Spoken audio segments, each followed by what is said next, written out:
Bueno, pues muy buenas tardes, señoras y señores. Bienvenidos a la Real Sociedad Económica Matritense de Amigos del País. Hoy tenemos una jornada que a mí me hace especial ilusión, dado que tenemos con nosotros a miembros de una sociedad hermana, una Real Sociedad Económica de Amigos del País de Canarias. Ya saben que yo particularmente tengo mucho aprecio por Canarias. Me parece un sitio por descubrir por el resto de los españoles, que tiene mucho más de lo que parece. Yo desde que lo descubrí hace algunos años, confieso que solo hace algunos años que lo hice y descubrí una región española muy diferente a la idea que a lo mejor a veces tenemos a primera vista. Un lugar de cultura, un lugar de apertura al mundo. De hecho, bueno, hoy lo van a ver en esta ponencia de hoy. Y para mí es un placer dar la bienvenida a don Fulgencio García y don Carlos Modesto Rodríguez, que vienen de la Real Sociedad Económica de Amigos del País de Santa Cruz de la Palma. Saben que desde que hemos formado la red de Reales Sociedades de Amigos del País de España, aunque bueno, esta relación entre todas siempre ha existido. De hecho, ahí tenemos esa lápida al fondo de nuestra sala que lo atestigua. Pero ahora, en los últimos tiempos, se está reforzando la relación entre las Reales Sociedades, y este tipo de actos en los que colaboramos varias y traemos, por ejemplo, en este caso desde La Palma a Madrid, pues una serie de actos, una serie de temas que pensamos que deben de ser conocidos en toda España, y bueno, en la medida que podamos hacer de altavoz desde aquí, desde Madrid, pues estaremos más que encantados de hacerlo. Hoy traemos un tema poco conocido, pero creo que muy significativo de la historia de España, que esperamos que esta sea una semilla en la que la gente aquí en Madrid lo empiece a conocer y poco a poco vaya extendiéndose por el resto del país hasta el punto de que sea un hito en nuestra historia reconocido, y que ocurrió en la isla de La Palma. Bueno, ahora nos lo van a contar, pero francamente yo cuando supe de ello, que ya les confieso que no tenía ni la más remota idea, por desgracia, pues creo que es una de estas cosas que tenemos que aprender a conocer. Tantas maravillas que tenemos en la historia de España y que no conocemos. Creo que, por suerte, yo tengo la sensación de que eso está cambiando últimamente, de que cada vez más gente se está interesando por aspectos de la historia de España que son desconocidos para el gran público, pero que tienen un interés que no podemos dejar de lado. Y creo que, bueno, esperemos que poner nuestro pequeño granito de arena para que esto sea el inicio de toda una playa de conocimiento, y de que la gente, pues, al final conozca lo que vamos a hablar esta tarde. Hemos titulado a nuestra charla Primeros ayuntamientos democráticos en la isla de La Palma, siglo XVIII, aunque nos van a hablar de alguna cosa más, de la dimensión cultural e internacional, en cierto modo, de la isla de La Palma. Bueno, pues creo que... ¿Quién empieza? Pues adelante. Le cedemos la palabra a don Fulgencio García para que comience con la exposición de esta tarde. Aquí. Sí, ahí. Buenas tardes. Ante todo empezamos con los agradecimientos. Estamos muy agradecidos a la Matritense por habernos invitado, a la Económica de La Palma por las gestiones que ha hecho. Y yo soy miembro de la Económica de La Palma, estoy en su directiva, pero también soy presidente de la Asociación Cultural Amigos de Irlanda La Palma. Y hoy veníamos a hablarle un poco también de Irlanda y nuestros vínculos con Irlanda, que son muchas veces desconocidos. Tenemos muchos vínculos con Irlanda como canarios. Nuestra leyenda tradicional es San Borondón, que es la misma leyenda que tienen los irlandeses, San Barandán. Nuestro himno de Canarias lo compone Teobaldo Power, que tiene ascendencia irlandesa, que es nuestro músico universal. Otro músico que es uno de los referentes de la cultura popular canaria, Totoyo Millares, tristemente fallecido, también de ascendencia irlandesa. Un presidente del gobierno de Canarias con ascendencia irlandesa también, Lorenzo Larte Cuyen. En fin, podría seguir poniendo muchos ejemplos. Y los palmeros tenemos una gran vinculación con Irlanda, porque fue un irlandés, Denis O'Daly o Dionisio O'Daly, como lo conocemos en la isla, el que marcó un antes y un después en la historia moderna y contemporánea de la isla de La Palma, y como vamos a ver hoy, también de Canarias y de España. Este irlandés llegó, como la mayoría de los irlandeses que llegaron a La Palma, en la primera mitad del siglo XVIII. Llegaron en gran número, ya saben ustedes todo este lío que tenían en Irlanda, estas persecuciones religiosas. Muchos irlandeses se vieron abocados al exilio y muchos llegaron a España, sobre todo a Málaga y a Cádiz y Huelva, en gran número. Y en Canarias llegaron a Tenerife, sobre todo al norte de Tenerife, a Gran Canaria, y también en gran número a La Palma. Entre ellos llegó este hombre, O'Daly. Pero no sé qué es este hombre, O'Daly, es el que da nombre a la calle principal de la capital de la isla, Santa Cruz de La Palma. O'Daly era un irlandés natural de Cork, se había educado en Francia en un colegio jesuita que está en las afueras de París, y por los problemas políticos, religiosos y también económicos que tenían en Irlanda, pues el hombre se ve abocado al exilio y se viene a vivir a La Palma, porque La Palma era para los irlandeses un lugar desde donde podían desempeñar su mayor actividad, que era el comercio. Básicamente se dedicaban todos al comercio, aunque eran muy influyentes en todos los ámbitos, en el social, el cultural, en el religioso, incluso en el militar. Formaban parte de unas milicias que había en La Palma, que se llamaba la Compañía de Forasteros de la isla de La Palma, donde ellos tenían pues los cargos de oficiales y dirigían esas milicias. O'Daly, cuando llega a La Palma, se encuentra en La Palma, me gustaría leerlo como lo tengo aquí literalmente.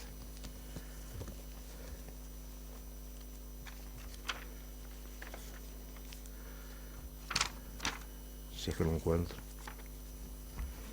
Yo creo que sí. En La Palma se encuentra que La Palma está gobernada por los denominados regidores perpetuos, que eran nobles y aristócratas que se pasaban el cargo de padres a hijos, incluso comerciaban con esos cargos. Pero ¿quiénes eran estos regidores que tenían sumido al pueblo palmero en la más absoluta de las miserias y un pueblo que ya estaba rendido a su suerte? Estos regidores, digamos que nos hace una especie de retrato robot un gran historiador canario, se llama José Agustín Álvarez Rizo. Y este hombre, lo voy a leer literalmente y así cada uno puede sacar sus propias conclusiones. En ninguna de las Islas Canarias han sido tan insignificantes sus nobles, pues con muy pocas excepciones carecían de competente instrucción, haciéndole su ignorancia ridículo, mezquino e impertinente. Los irlandeses no le rendían pleitesía a los regidores, y además empatizaban mucho con un pueblo que lo estaba pasando mal. Ellos fueron los que fundaron la Junta de Caridad de la isla de La Palma y eran los que mantenían a mucha gente de la isla. Llega un momento en el que tienen un conflicto y esto nos va a llevar a lo que nos trae hoy aquí, que es el pleito de los regidores perpetuos y la caída de los mismos, y la aparición del primer ayuntamiento que eligió, o el primer municipio español que eligió a sus representantes populares, o dicho de otra manera, y ya lo digo sin ninguna cortapisa, el primer ayuntamiento democrático de España.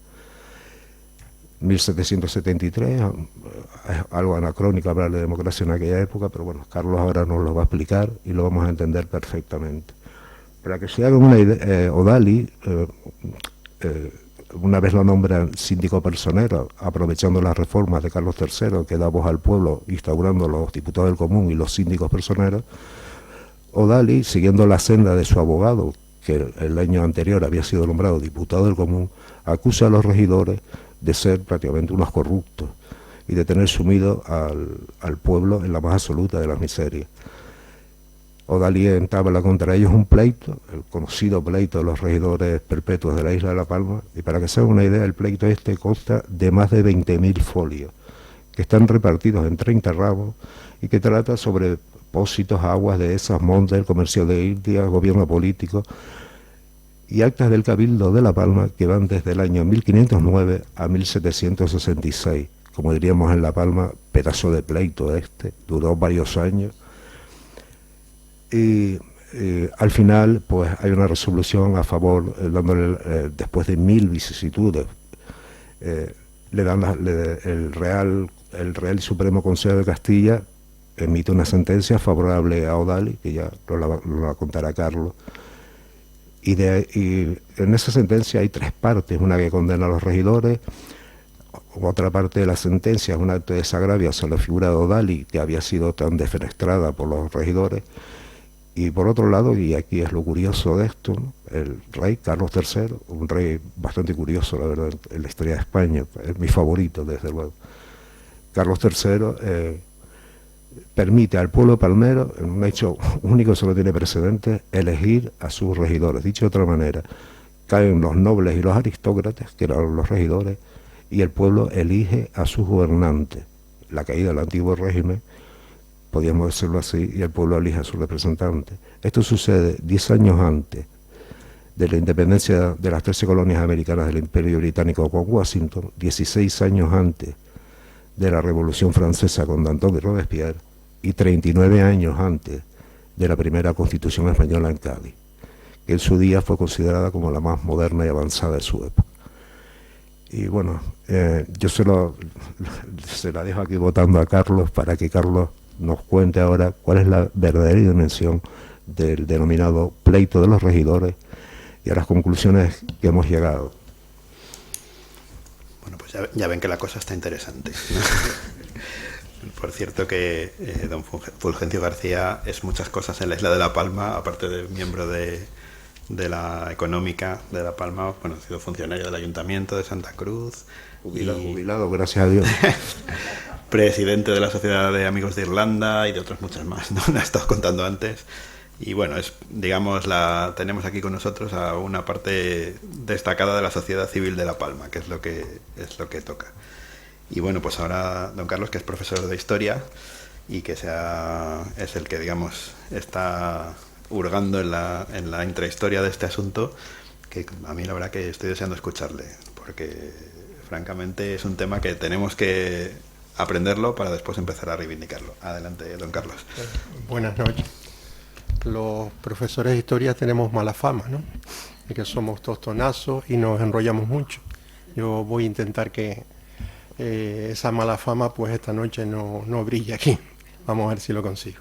Gracias. Señor presidente de la Real Sociedad Económica Matritense, estimado y distinguido público, perdón, a modo de exordio, quisiera reiterar nuestro agradecimiento a esta institución por la generosa invitación de exponer, en este caso, unos hechos históricos que curiosamente son coetáneos a la fundación de la misma.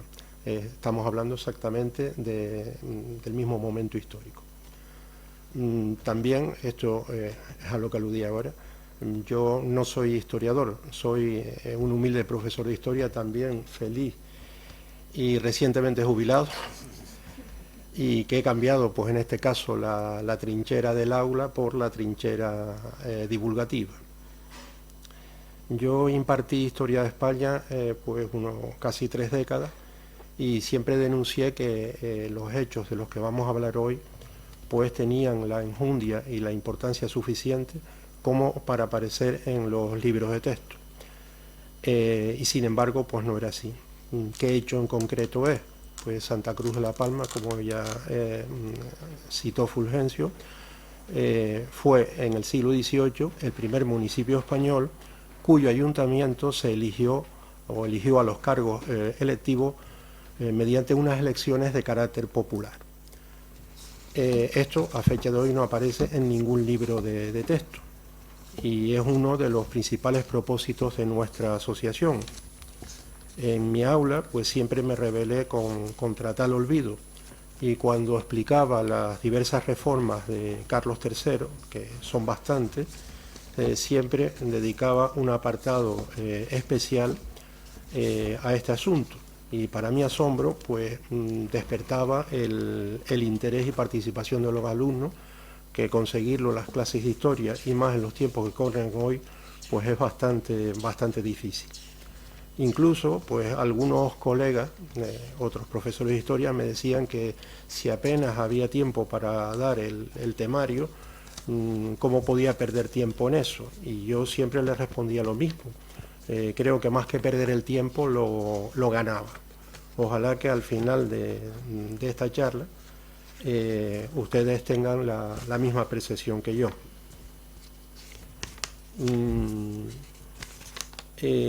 Voy a adoptar, pues eso, por formación profesional más un tono divulgativo que erudito, pero sin renunciar al rigor histórico que es lo que debe presidir todo relato histórico, y el rigor se basa en la correcta análisis e interpretación de las fuentes documentales. En este caso que nos ocupa, pues como le comentaba antes al señor presidente, que cuesta creer que todavía a fecha de hoy pues no exista publicada ni una sola monografía dedicada al público en general o a los estudiantados sobre la misma, y todavía peor que en el ámbito académico no haya ni una sola tesis doctoral sobre el hecho. De la bibliografía, pues que en este caso más importante que hay sobre la misma son artículos que son a los que me voy a pasar, de 3 autores con una solvencia bastante acreditada, que son Juan José Rodríguez Lewis, que es doctor en Derecho y Periodismo, que considera el pleito como un hecho anticipatorio de lo que es el orden democrático local moderno en España, el de Juan Hernández Bravo de Laguna, que es catedrático de Ciencia Política de la Universidad de La Laguna y que plantea, creo que muy acertadamente, el pleito como antecedente de las Cortes y la Constitución de Cádiz. Y por último, el de Adolfo Arbelo García, que curiosamente pues, es profesor titular de Historia Moderna también de dicha universidad, y coincidimos en la facultad. Y él intenta desterrar un poco lo que él entiende que es un hecho que se ha mitificado. Yo creo que es erróneamente, y lo intentaré pues demostrar en la charla, de lo que es la realidad histórica.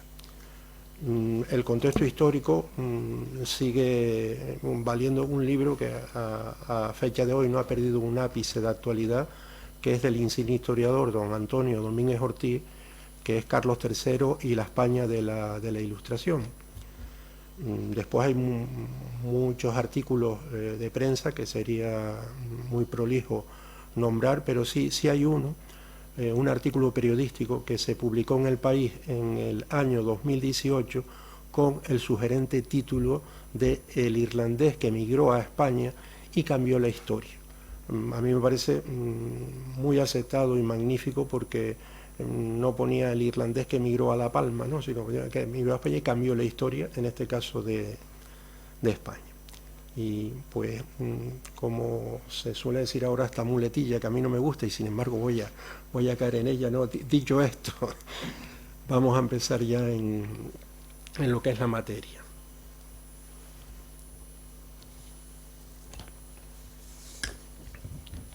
Desde la conquista de la isla de La Palma estaba gobernada por un ayuntamiento-concejo que en Canarias se denominaron cabildos, igual que en América.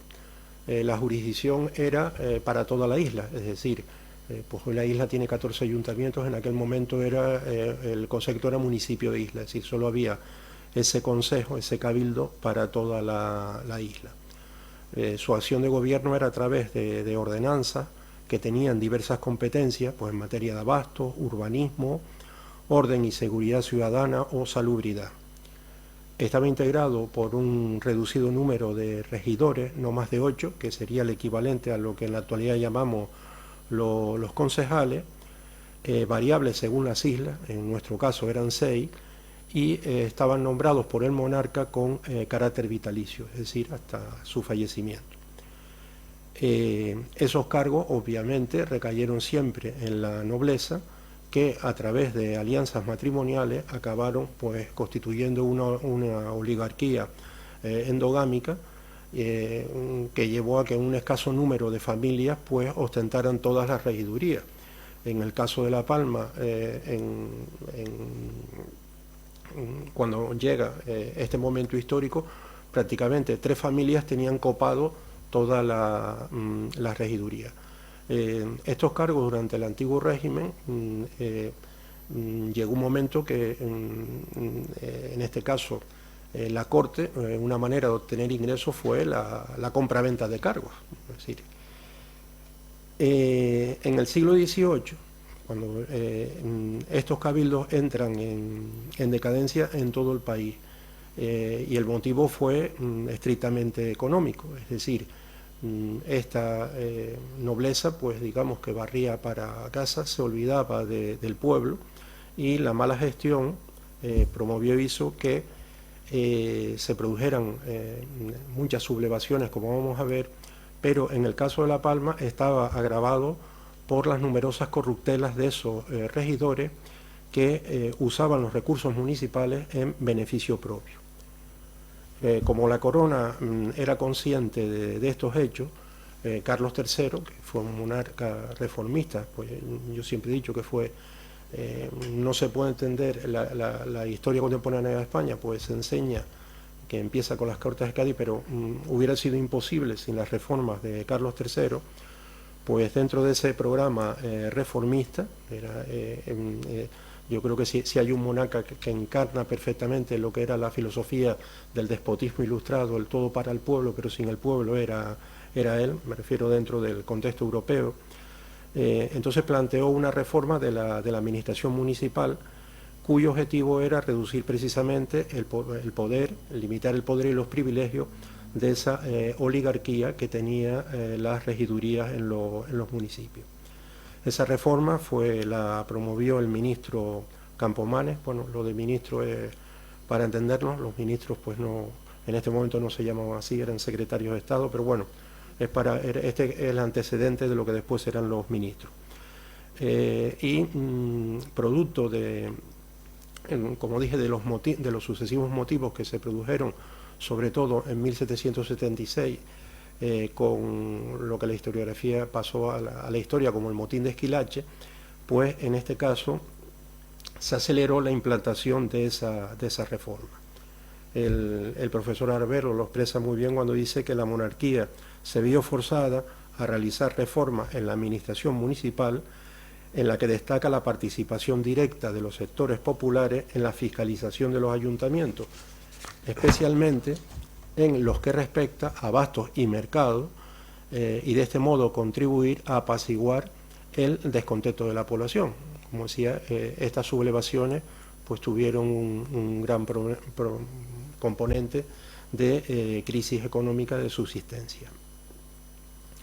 Esas reformas se plasman en un auto del Consejo de Castilla del 5 de mayo de 1766, y mediante el mismo se crean 2 nuevos cargos. Uno es el diputado del común, se creaban 4 o 2 según si el municipio tenía más o menos de 2.000 habitantes, y el síndico personero. Estos cargos eran por elección popular entre los propios vecinos, pero a través de una votación indirecta de segundo grado, que ahora veremos un poco cómo era. La elección tenía que hacerse por municipios divididos en parroquias y barrios, a través del voto de todos los vecinos, seculares y contribuyentes. Esa es cita textual del auto. Por tanto, quedaban excluidos los clérigos y frailes, los menores de edad, y esto es curioso, los locos, ciegos y mudos de nacimiento. Lo de los clérigos y frailes se entiende muy bien. Una de las premisas de la labor reformadora de los ilustrados, y que Carlos III pues, apoyó, fue limitar el influyente poder que tenía la Iglesia no solo en la sociedad sino en la corte. Y de hecho pues recordarán que tras el motín de Esquilache lo aprovechó Carlos III para culpar a los jesuitas de ser instigadores del mismo y expulsarlos de España. A este respecto se puede entender, decir, como dice contribuyentes, evidentemente se puede entender que es un sufragio censitario, es decir, que solo podría votar aquel que tuviera alguna propiedad o pagara cargas al erario público. Pero Hernández Lewis en este caso dice que lejos de tratarse de un voto censitario, en este caso, en esta época, el proletariado rural y urbano participaba en los repartimientos y otras cargas fiscales y por tanto tenían la consideración de vecinos con derecho a asistir a las reuniones del Consejo Abierto. Por tanto, en la práctica el sufragio era prácticamente universal. Si bien es cierto que pues, la falta, en este caso, de participación, que nunca existía, pues hiciera que a lo mejor la concurrencia de los vecinos no fuera la deseada, ¿no? En el mismo sentido, el profesor Arbelo señala que el carácter contribuyente no limitaba la participación del vecindario. Dice, pues prácticamente todos los vecinos lo eran. Y en el mismo sentido, el que les decía, Domínguez Ortiz, que es uno de los mayores expertos de esta época, señala que se trata de una reforma de indudable cuño democrático, porque las elecciones se acercan mucho al tipo de sufragio universal, en este caso, huelga decir, en esta época que era masculino, estrictamente, y que fue el que después sirvió de norma en las elecciones a los diputados de las Cortes de Cádiz. En los pueblos, como dijimos, de más de 2.000 vecinos se elegían 4 y un síndico de personero. Y en el caso de La Palma, pues que tenía menos de 2.000, se elegían 2 diputados y un personero. Otra cosa importante era que lo del sufragio pasivo, es decir, que los cargos podían recaer sin distinción de estado en nobles o plebeyos.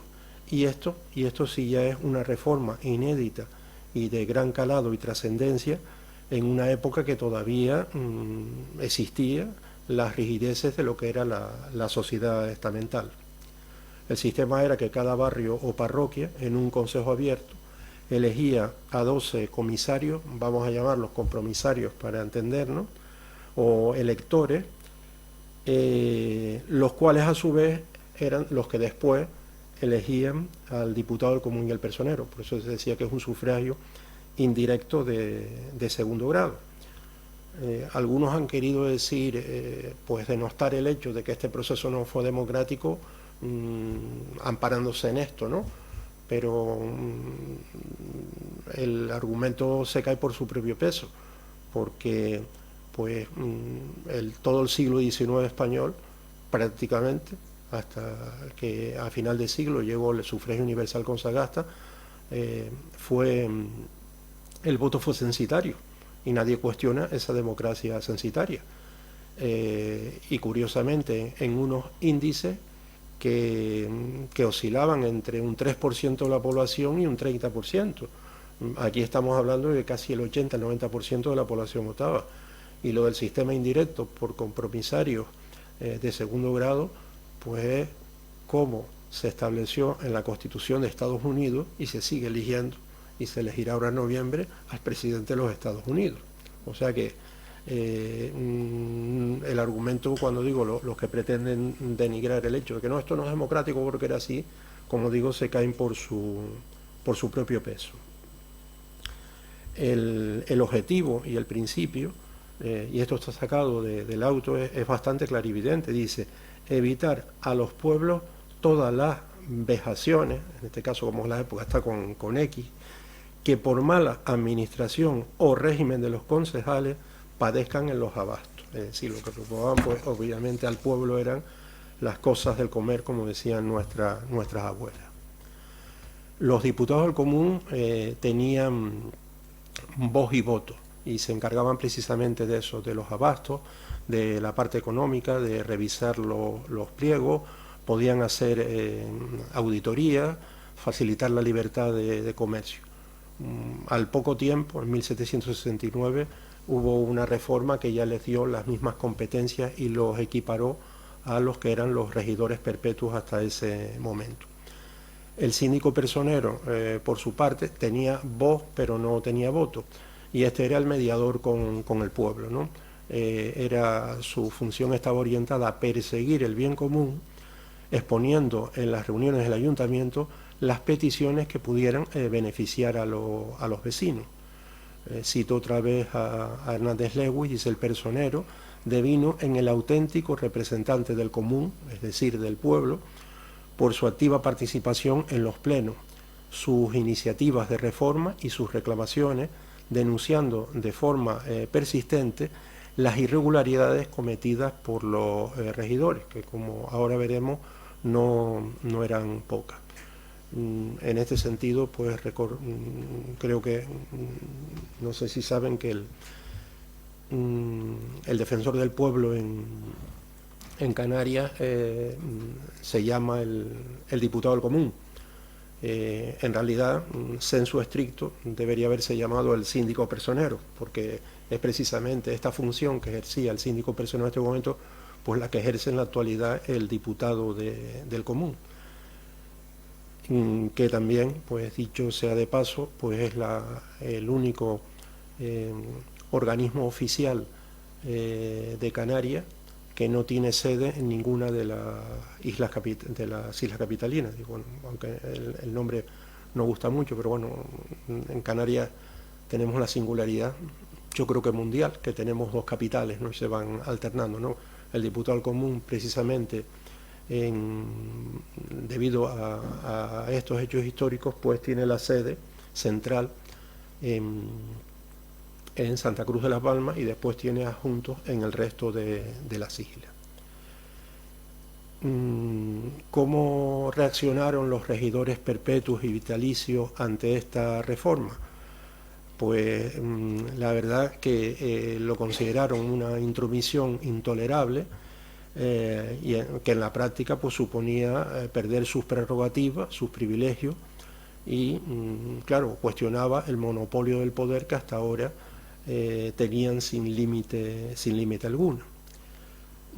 El caso es que no pudieron, a pesar de todo el descontento y todas las protestas, pues no pudieron evitar que se celebraran las primeras elecciones. De todos modos, bueno, eran en el ámbito nacional, esto no era solo exclusivo para La Palma, pero ahora veremos el caso palmero en qué devino, ¿no? Las primeras elecciones producto de esta reforma carolina se celebraron el 27 de julio de 1766.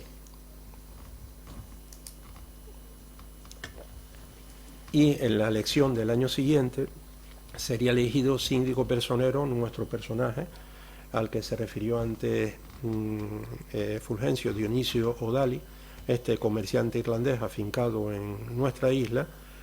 Y aquí los regidores pues lo que hicieron fue impugnar su nombramiento, acusándolo de que era extranjero, lo acusaron de que había sobornado a sus electores y que había salido con una escasa representatividad, así que muy pocas personas fueron a votar.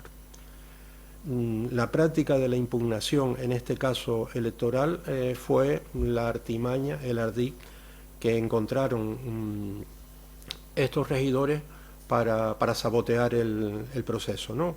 Intentaban retrasar en el tiempo todo lo que fuera posible la posesión de los nuevos cargos. De hecho, O'Daly fue destituido 2 veces, fue restituido por la audiencia y bueno, y ahora veremos cómo terminó. ¿Cuál era el miedo de los regidores? Como señala pues el profesor Arbelo, los nuevos cargos podían poner al descubierto la malversación y mala gestión de los fondos públicos, y al mismo tiempo se podía desvelar la existencia de una red de intereses económicos de los que se beneficiaban exclusivamente los regidores perpetuos, como era el caso de La Palma. Es decir, podía pasar en muchos sitios, pero en La Palma era de auténtico escándalo público. O'Daly por su parte, ¿qué hizo? Denunció a los regidores acusándolos de malversación de caudales y otros muchos excesos. El 17 de agosto de 1767 O'Daly elevó al Consejo de Castilla un memorial que lo firmaron también los 2 diputados del común, el que denunciaba todas las tropelías que estaban incurriendo los regidores del municipio, encabezados por el coronel y gobernador de armas de la isla, que era Felipe Massieu Vandales, una de las familias de esas tres de Abolengo que decíamos que dominaba el consejo. En ese memorial critica el comportamiento corrupto y abusivo de los regidores perpetuos, se les acusa de la mala gestión de la hacienda municipal, critica el deficiente abastecimiento de alimentos básicos para la población, como eran productos fundamentales para la subsistencia de la misma, como la carne y el pescado, y lo peor de todo, los acusaba, pero los acusaba con pruebas, de que habían desviado importantes caudales de agua en beneficio propio para sus haciendas privadas. Esta nobleza, huelga decir en este momento que era la riqueza en este momento no la determinaba el capital, lo que la determinaba era la tenencia de la propiedad de la tierra, y eran pues terratenientes. Entonces el papel del agua en este momento pues era fundamental. De este pleito, de la defensa y dirección de este pleito, se encargó un prestigioso abogado en Palmero, natural de Garafía, Anselmo Pérez de Brito, que había sido el primer diputado del Común y que ya en el año que estuvo, ya él se dio cuenta de todas las irregularidades y tejemanejes que tenían los regidores. Tanto uno como otro, a partir de este momento, tanto Anselmo Pérez de Brito como Dalí sufrieron persecución, en este caso por parte de los regidores. Anselmo Pérez de Brito acabó en prisión, como vamos a ver ahora, y Odali, ante el temor de que también pudiera acabar en la cárcel, pues tuvo que huir a la península, como vamos a ver ahora.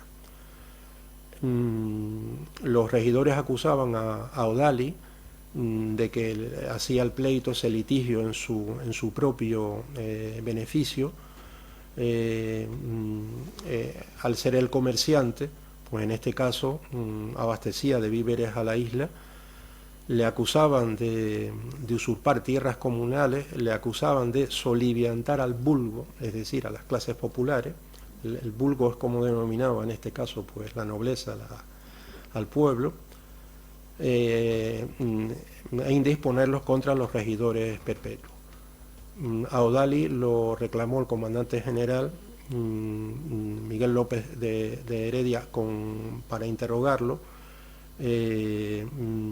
porque presuntamente había dicho unas palabras ofensivas contra el coronel gobernador de la isla, Felipe Massieu, y él vio que ahí pues en este momento la justicia no era garantista, es decir, no existía la presunción de inocencia. Entonces él sabía que lo iban a detener y lo que hizo es huyó clandestinamente de La Palma en uno de sus barcos y fue a Gibraltar, pero fue a Gibraltar deliberadamente, un puerto inglés, porque sabía que si en cualquier otro pues podían detenerlo.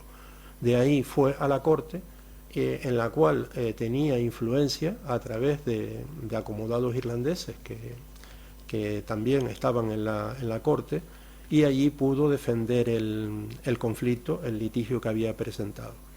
Anselmo Pérez de Brito no, Anselmo Pérez de Brito, como dije, lo detuvieron, lo acabó en prisión, primero en el castillo puerto del castillo San Miguel del Puerto y después en el castillo Santa Catalina. Estuvo 2 años en unas condiciones infrahumanas, que después, cuando el pleito se ganó, pues fue liberado, pero tuvo unas secuelas muy grandes, unas enfermedades pulmonares, y producto de esa secuela murió con 44 años en 1772 y no pudo ver pues lo que vamos a ver el final de la película, es decir, no pudo ver la consecución del primer ayuntamiento elegido por sufragio popular. Pese a las influencias, poder e informes de los regidores a la capital del reino, pese al apoyo que tenía del comandante general de Canarias, etcétera, el Real Supremo de Castilla falla el 3 de diciembre de 1771 a favor de la causa interpuesta por Odali y contra el sistema oligárquico, y decide deponer a los regidores perpetuos y ordenando que se nombrasen 4 regidores bienales, es decir, cada 2 años, por los electores de las parroquias destinados a la elección de diputados y síndicos. Dice textualmente el acuerdo, que se aboliera el gobierno de los regidores perpetuos, destituyendo y disponiendo que en lo sucesivo fueran elegidos con carácter bienal por sufragio. Asimismo, se condenaba a los regidores a una fuerte multa con carácter indemnizatorio, 7.000 ducados de la época, 3.000 tenían que darle a Dionisio Dali para satisfacer los perjuicios que le habían causado, 500 a Anselmo Pérez de Brito por lo mismo, por los daños y perjuicios, y 3.500 eran para las penas de cámara y gastos de justicia, y lo que llamamos las costas judiciales. Incluso mandaba a la audiencia que fuera detenido el alcalde mayor Manuel Ramos y no se le permitiera volver a La Palma. El alcalde mayor, que no hemos hablado de él, este puesto era de designación también real. El mismo auto terminaba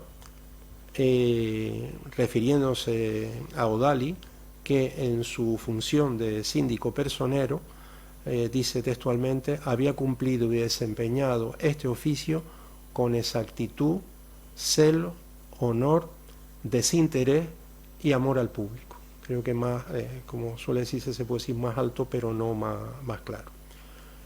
El 1 de enero de 1773 se celebran las primeras elecciones municipales de regidores y es cuando se convierte el Cabildo de La Palma en el primer ayuntamiento de España, constituido en su totalidad por elección popular. Es cierto que en muchas más poblaciones de la península se logró que se eligieran algunos regidores, como vimos, era el número era variable en función de la población. En algunos por diversos motivos se consiguieron que 1, 2 o 3 se eligieran, pero en el caso de La Palma fueron absolutamente todos.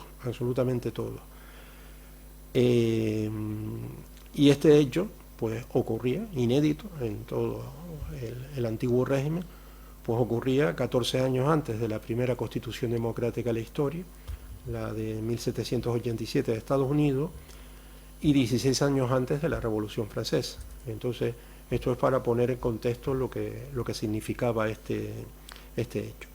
Esa inaudita decisión del Consejo de Castilla sobre la elección de sufragio popular del Cabildo Palmero, pues levantó ampollas entre las élites dirigentes e incluso entre algunos de los que podemos llamar los intelectuales de la época, que se movían en círculos ilustrados y que a priori pues deberían haber celebrado más que denostado, más que criticado esa medida. Y que es lo que nos hace pensar precisamente en el carácter radical e incluso que se ha hablado revolucionario de la misma. El profesor Arbelo nos habla de 2 casos bastante ilustrativos. Uno es don Lope Antonio de la Guerra y Peña, que era regidor perpetuo del Consejo de San Cristóbal de la Laguna. San Cristóbal de la Laguna fue inicialmente la primera capital de Tenerife, y en sus memorias dice: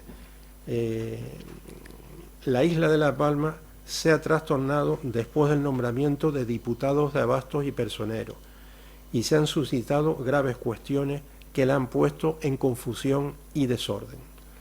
Este hombre incluso pues llegó a acusar a Odali de ser instigador y líder de todos los disturbios que ocurrían en la sociedad palmera, que no habían, y también incluso lo llegó a acusar falsamente de ser el responsable de un incendio que se dio en la ciudad y que destruyó varias casas solariegas, que fue una falsa acusación. Perdón. Más ilustrativa, quizás por la importancia personaje, es la del sacerdote, polígrafo y máximo exponente de la ilustración en Canarias, que fue José de Viera y Clavijo, que en su fundamental obra, Noticias para la Historia General de Canarias, no evita pronunciarse sobre el caso Palmero. Si bien como buen ilustrado, pues defendía la reforma de la administración municipal, defendiendo crear, decía textualmente, unos ayuntamientos vigorosos, cuyo gobierno mixto, de aristocrático y democrático, esto es, de la nobleza y el pueblo, templase el corrompido poder de los regidores y corrigiese los abusos de la administración. En el caso de La Palma, la decisión del Consejo de Castilla le pareció un auténtico dislate. Es decir, ahí Viera y Clavijo se escandalizó y dice: solo la isla de La Palma tendrá mucho que llorar sobre las ruinas del antiguo esplendor, y mostraba su total desencanto con respecto a los conflictos palmeros que habían dejado la ciudad, dice, en la más confusa anarquía después de la gran revolución de los diputados del común. Si bien Viera usa el término revolución en sentido denostativo, es decir, criticando el mismo, pues yo particularmente soy de los que considero que esa elección popular del ayuntamiento, en un contexto del absolutismo que estaba en boga en Europa como forma de gobierno, pues yo entiendo que sí podría utilizarse el término de revolucionario, pero bueno, es una opinión de discusión histórica. Lo mismo me llama la atención que algunos que dicen que no se, es decir, dicen no, es que ese proceso democrático no se puede llamar democrático la palabra porque el concepto democrático en este momento es anacrónico. Y yo les digo, pero han leído a Viera. Viera utiliza el término democrático, dice el gobierno en este caso mixto, esto es de la nobleza y el pueblo. Es decir, como suele decirse, pues no hay más preguntas, señorías, le digo a algunos compañeros cuando quieren, pues en este caso, no, es que no, ese anacronismo, digo, pues ahí está.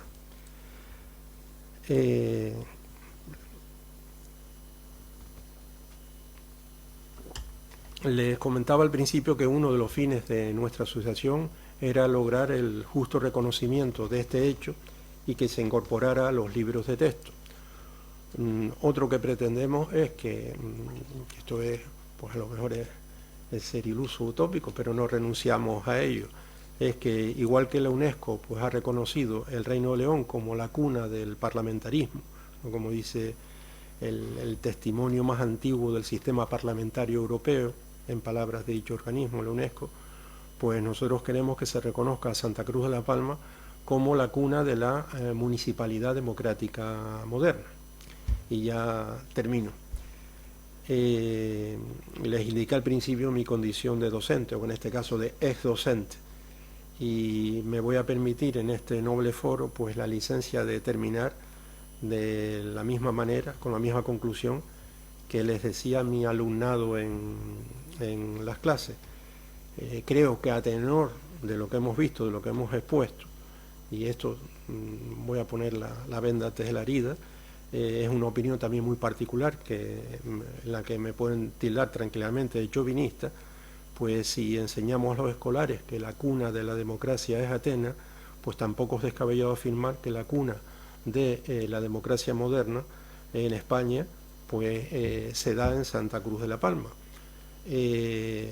Si decimos que la historia contemporánea de España empieza en Cádiz, pues hay que decir que la historia contemporánea de España empieza en Santa Cruz de la Palma. Y muchas gracias.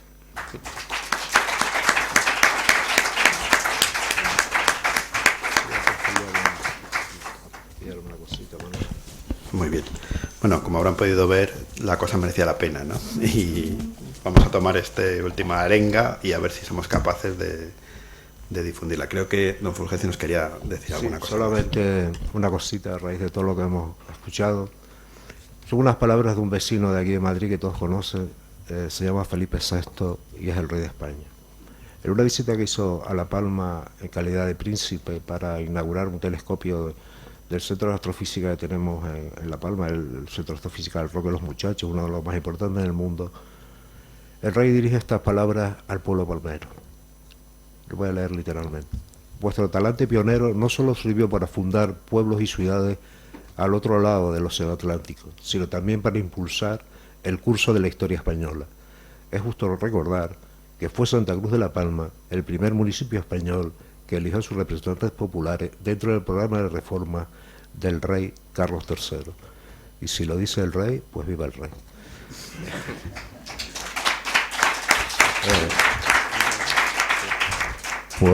También recordar que el año pasado, el 23 de marzo, a instancias de la Federación Española de Municipios y Provincias, que fue la que hizo la propuesta, el Senado de España hizo un reconocimiento a este hito histórico. Entre otras cosas, que destacar al profesor Daniel Casal cuando decía que este hito histórico bien merece ser fiesta nacional. Con ese motivo se editó una moneda conmemorativa, una medalla conmemorativa de ese evento en el Senado. Y lo tenemos aquí, lo tiene alguno de nuestros miembros y queríamos entregárselo con muestra de respeto y admiración a la Matritense de Madrid. Bueno, muchas gracias. También hay algo de bibliografía. Un aplauso. Bueno, muchas gracias. A ver, vamos a enseñarlo. Aquí está, para que la vea. A ver si así se ve. No sé si se ve. Bueno, pues hombre, muchas gracias. Bueno, ahí hay algo de bibliografía y algo de lo que estamos muy contentos, porque hace años que ya estamos yendo por los colegios, los institutos, con los niños nos costaba a veces entrar, hasta que aprendimos que hay que hablar en su idioma. Y entonces con artistas palmeros y con ilustradores y demás hicimos un trabajo, este en concreto es de un ilustrador palmero muy bueno, Víctor Jauer. Hicimos esto, se los voy a dejar por aquí, por si les puede servir, porque a nosotros nos ha servido mucho para hablar como hablan los niños, ellos lo han entendido, una especie de cómic, una especie de juego, y algo de lo que estamos muy orgullosos. Y nada más por nuestra parte, encantados de estar aquí, muy agradecido a la Económica de La Palma, a la Matritense, que es nuestro gran referente, a los amigos de Irlanda, y nada más, muchísimas gracias a todos.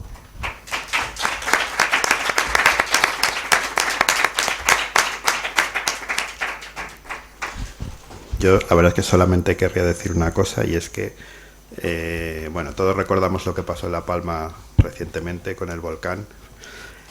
En ese momento todo el mundo hablaba de La Palma y algunos nos barruntábamos que en el momento que pasara la noticia se dejaría de hablar. Y dijimos, bueno, pues aquí en la Matritense vamos a seguir hablando, cogeremos la excusa que sea, el volcán, ahora esto, aquí tenéis vuestra casa y seguiremos recordando a los demás españoles la importancia que tiene La Palma. Y bueno, creo que es nuestro deber ayudarnos entre las reales sociedades. Todas tenemos cosas que afrontar y creo que esta red que estamos haciendo pues es una buena manera de colaborar entre todas y hacer cosas como esta, que aquí nos enteremos de esto, que muchos no lo sabíamos. A partir de ahora ustedes lo saben y yo también. Entonces vamos a ver si podemos seguir haciendo actos y ya se nos ocurrirán más cosas para hacer que esto llegue bueno, a la UNESCO y donde sea. A ver si tenéis suerte y bueno, todo lo que podamos ayudar, aquí estaremos. Muchas gracias a todos. Solamente recordar una cosa, bueno, la verdad, vamos a dejar, creo que no, pues seguramente querrán ustedes comentar algo, vamos a dejar un turno de palabras, de preguntas o de comentarios y después ya les cuento lo que les iba a contar. No sé si alguien se anima. Allí. Por allí. Pues adelante, Silvia. Buenas tardes. Muchas gracias. Me ha encantado la velada. Creo que hay que darle. Muchas gracias. Me ha gustado mucho la velada. Yo desconocía estos hechos y desde luego lo que ha dicho el presidente, espero que la UNESCO haga un reconocimiento. Yo quería preguntar, en las sesiones largas que hubo para la redacción de la Constitución de Cádiz. ¿Hay registro de que algún diputado mencionara las elecciones primeras que hubo en La Palma, libres, vamos, elecciones democráticas? ¿Hay registro de que sí que se comentó? Gracias. No, ninguno. Hubo 4 diputados canarios, pero claro, en ese momento pues no, vamos a decir que no existía ni la historia como la entendemos hoy, de que se hubiera, el hecho se hubiera conocido más allá de lo que era el ámbito de Canarias. Es decir, ese hecho no a la península no llegó nunca. Y también los constituyentes de Cádiz, pues bueno, pues no poco tenían que pelearse entre los absolutistas y los liberales para sacarla. Precisamente en las Cortes, lo que sí yo también le explicaba a los chicos, que es otra de las grandes, creo que, injusticias que se daban con otro canario, es que Antonio Ruiz de Padrón, que era gomero, que fue uno de los que consiguió a través de sus discursos y sus interpelaciones la abolición de la Inquisición, y no aparece tampoco en ningún libro de texto, tampoco. Es decir, es curioso, es otra de las cosas que le decía a mis alumnos, es decir, y estamos hablando en pocos años. Se habla de la Inquisición, se habla de la abolición de la misma, pero curiosamente, y él, vamos, si hay algún responsable, vamos a decirlo así, de conseguir el decreto de abolición de la Inquisición, fue él a través de sus discursos. Pero el hecho palmero no se, vamos, porque hasta donde yo sé, hasta lo que he leído, no Ruiz de Padrón o los diputados canarios posiblemente lo supieran, pero no allí no lo sacaron. Ruiz de Padrón también es un personaje fascinante. Él era sacerdote, era clérigo, y cuando estaba diciendo lo de la Inquisición podía pensarse que era un ultraliberal. No, era un clérigo liberal. En la Iglesia en aquel momento también había sectores de lo que hoy llamamos progresistas, y él fue, decimos, como decía yo, les decía en broma a mis alumnos, un gomero en la corte del rey Arturo, ¿no? Porque él fue de clérigo a Cuba, y un temporal desvió su barco y llegó a Estados Unidos, pero llegó a Estados Unidos, a Filadelfia, en la época que nace Estados Unidos. Y él se sentaba a tomar el té, sí, con George Washington, con Thomas Jefferson y con Benjamin. Conoció, es un personaje de película, conoció y ahí incluso pues dio algunas charlas en aquellos círculos, y ahí es donde le vino esa influencia. Y después, cuando regresó a Canarias, pues salió elegido diputado por las Islas Menores, salió elegido diputado a Corte, un personaje legendario que curiosamente lo mismo, es otra gran injusticia, ignorando en la historia de España. No sé si te respondo. Pues ya hemos encontrado la excusa para que volváis a contarnos esto. Tenemos unas cuantas. Adelante, tenemos.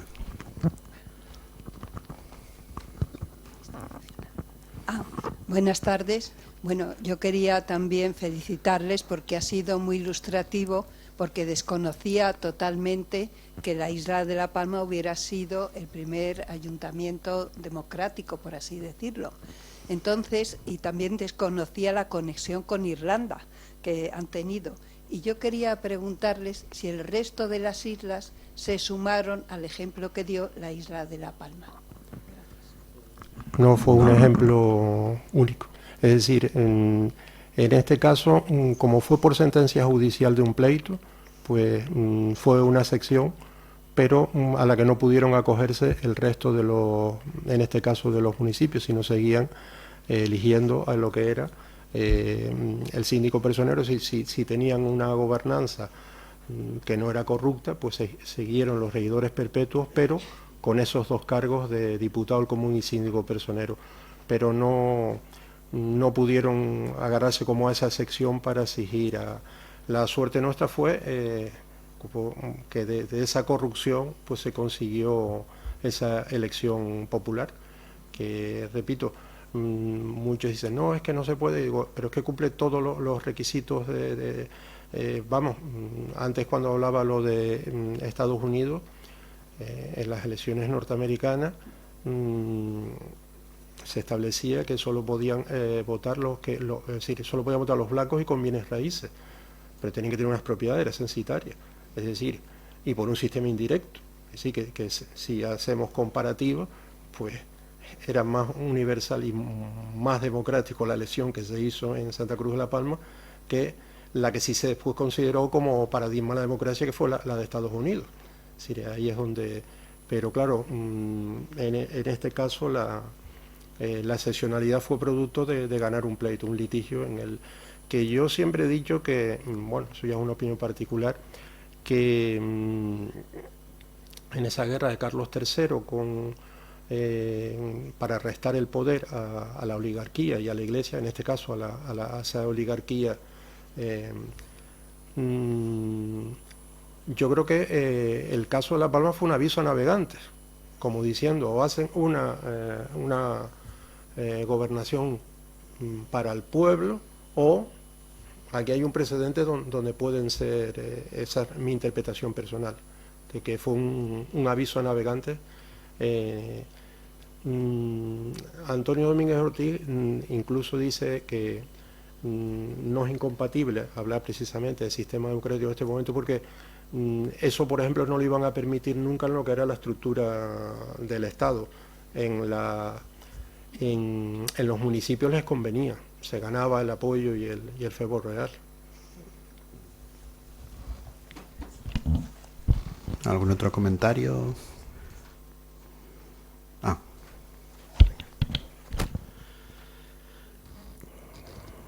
Buenas tardes, quería simplemente darle las gracias, aprovechar para agradecerles que hayan acudido, que bueno, que las sociedades hermanas se encuentren y celebren y recuerden gestas como esta de la cuna de la democracia moderna. Estuve leyendo en su momento que habían hecho algunas rutas por la isla de La Palma, recordando algunos puntos clave. No sé si nos podría comentar si se sigue haciendo, si es posible visitarlo. Y luego, en cuanto a los libros que antes mencionaban, si nos podría recomendar algunas lecturas o tal vez algún documental donde podamos conocer más sobre esta gesta. Muchas gracias. Bueno, nosotros con los amigos de Irlanda siempre celebramos San Patricio. Nuestro San Patricio es un San Patricio muy especial. En todo el mundo es un día, el día de San Patricio. En La Palma este próximo año van a ser 2 semanas. O sea, fíjate si le estamos agradecidos a los irlandeses. Son muy importantes en nuestra historia. Y sobre todo O'Daly, pero no solo O'Daly, también Cullen, el suegro de O'Daly, David McGee, Stafford. Hubieron muchos irlandeses a los que les tenemos mucho que agradecer. Y nuestro San Patricio no es el homenaje no solo al santo evangelizador y bueno, lo que es la fiestita sino también es que curiosamente O'Daly muere el 16 de marzo, la víspera de San Patricio, y está enterrado en la iglesia de San Francisco en Santa Cruz de la Palma. Y nosotros empezamos siendo un grupo de amigos, luego aquello fue una plataforma, luego una asociación para darle algo de fundamento a esto. No solo con palmeros, aquí hoy hay gente de Lanzarote y también hay de otras islas. Entonces, pues estamos ahora homenajeando a este hombre y 250 años después casi nos estamos descubriendo a O'Daly. Siempre estuvo ahí, no hay casi nada de él, lo que hay está muchas colecciones privadas que hay que ir con mucho cuidado cuando vas a las colecciones privadas. Y hemos recuperado cosas interesantes de este hombre. Y siempre hacemos en San Patricio una ruta que es la ruta de los irlandeses, que la hace un técnico de patrimonio, y cada vez va más gente, es una cosa impresionante. La última que hicimos este año se llama Víctor Correa, el que va de guía, y va contando pues todas estas peripecias y todas estas historias de los irlandeses y de O'Daly y de los demás, ¿no? Y la estaba grabando una televisión local de Las Palmas y en la primera hora tenía ya 35.000 visitas. O sea que estamos conociendo a O'Daly ahora. Nosotros llevamos años intentando llegar hasta aquí, pero es muy complicado. Todo lo que es cultura, pues sabes cómo es, ¿no? Todo lo que es, y siempre lo de la gente, y la historia para qué sirve, ¿no? Para verse en eso yo me enveneno y yo no hablo más. Ya la historia sirve para todo. ¿Cómo que para qué sirve la historia? Y el ejemplo de Odalí es un ejemplo a seguir. Ojalá aparecieran más Odalí. Creo que nos harían falta en la sociedad actual. Gente que no se conforma con lo que hay. Y Odalí fue un inconformista. Tenemos varios ejemplos y podríamos estar aquí una semana o dos también hablando de muchos hitos históricos que La Palma es protagonista, y muchos palmeros, y son desconocidos en el resto de España. Palmeros que trascienden las fronteras insulares y regionales, también nacionales e internacionales. Pero en fin, es lo que hay. Nosotros vamos haciendo lo que podemos y estamos satisfechos. Cada vez estamos llegando un poquito más lejos y hemos llegado y yo creo que lo más bonito le puede pasar a una persona, que tengas un sueño y puedas vivirlo. Nosotros ya llevamos viviendo muchos sueños y eso es bonito, y esperamos vivir el gran sueño, ¿no? Porque la historia que les estamos contando de Odalí, del primer ayuntamiento, no es una historia de Santa Cruz de la Palma, ni siquiera es una historia de La Palma, ni de Canarias, es historia de España. Ya lo dije en Valladolid hace unos 15 días cuando estuvimos en la universidad, y lo vuelvo a repetir aquí. La cuna del parlamentarismo está en León, como reconoce la UNESCO. La adelantada de la democracia moderna y contemporánea es la isla de La Palma. Así que lecciones de democracia a España, la justa.